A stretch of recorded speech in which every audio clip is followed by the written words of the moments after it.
E aí, pessoal? Bom, a gente vai iniciar agora uma videoaula de equações algébricas, né? Pessoal, a gente já fez alguns métodos iterativos e agora a gente vai para o teorema fundamental da álgebra, né? Que fala o seguinte: uma equação algébrica, aqui, né? De grau n, sendo que n deve ser maior ou igual a 1, tem exatamente n raízes reais ou complexas, desde que sejam contadas de acordo com sua multiplicidade. Então, o que acontece? Se a gente tem aqui a raiz alfa de um polinômio p de x, a gente vai falar que alfa tem multiplicidade m se P de alfa é igual a P' de alfa, que é igual a P duas linhas de alfa, que é igual etc, etc, até Pm-1 de alfa, né? E isso é igual a zero. Ou seja, a quantidade de igualdades a zero aqui, com desde a função até a emésima menos 1 a derivada dela, né? Em alfa, se isso for igual a zero, quer dizer que essa raiz alfa tem multiplicidade m, sendo que na emésima derivada, o p de alfa, o Pm de alfa, né, é diferente de zero, falando assim de modo bem grosseiro. Então o que acontece?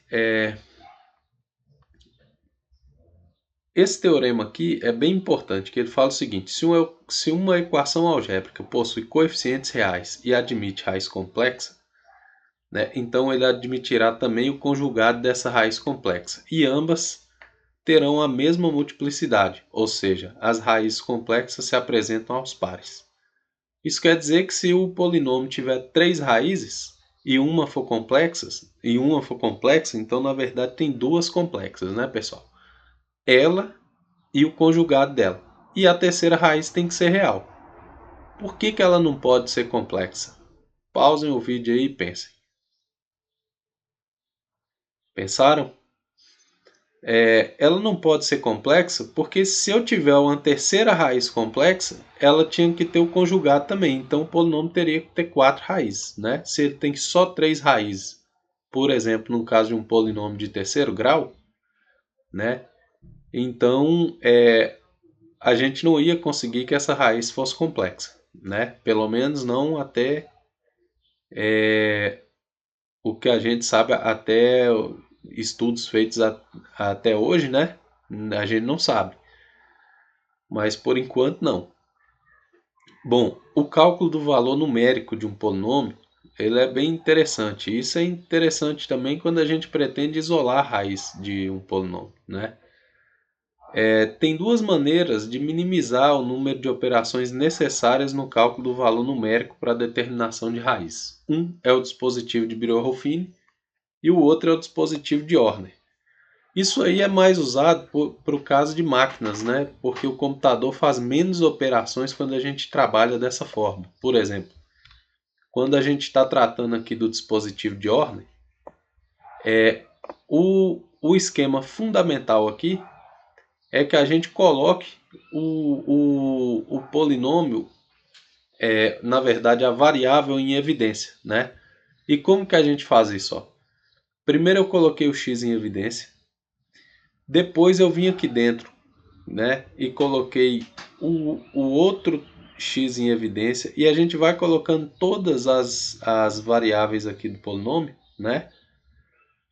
Na verdade aqui a gente vai ter uma variável e a gente vai colocar essa variável em evidência em cada passagem. Então aqui, ó, o x vinha até aqui, coloquei em evidência, agora o 2 não tem x mais do lado de dentro. Aí agora sobrou esse trecho, né? O trecho de 2x à quarta aqui, ó, até o 3x, né? E aí, esse trecho aqui, eu vou pegar o x e pôr em evidência de novo. Aqui não adianta colocar um x em evidência mais, né? Porque vai ficar x ao quadrado, a gente vai ficar colocando um x em evidência. Mas a gente pode ir fazendo isso sim, né? Vai ficar, no fim vai ficar 2x que multiplica x que multiplica x.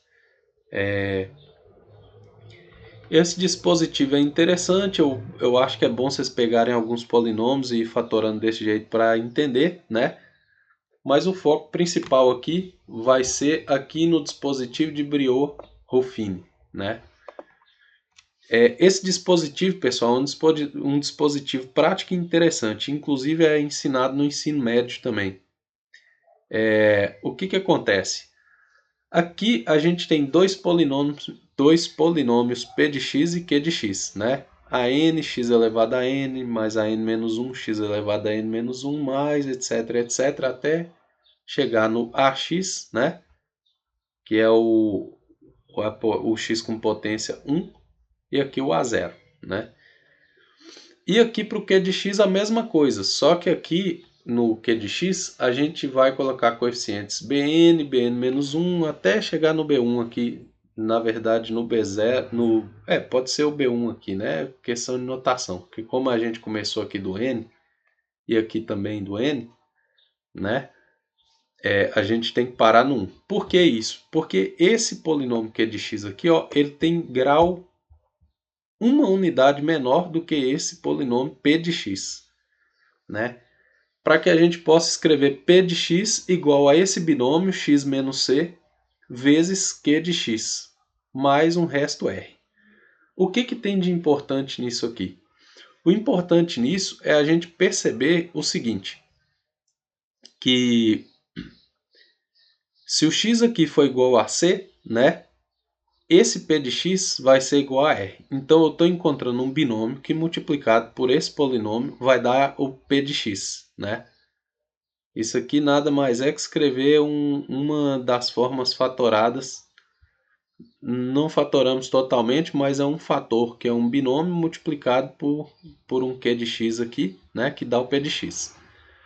E aí o fato importante aqui é o seguinte, se quando eu substituir o c aqui, isso aqui tudo der zero, quer dizer então que o resto da divisão de p de x por q de x é igual a zero.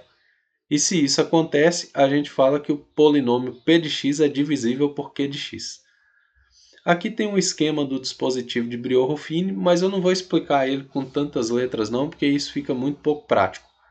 Na próxima videoaula a gente vai fazer um exemplo de como usar esse dispositivo, tá bom? Então é isso aí, pessoal. Um abraço e até a próxima aula no exemplo do dispositivo prático de Briot-Ruffini.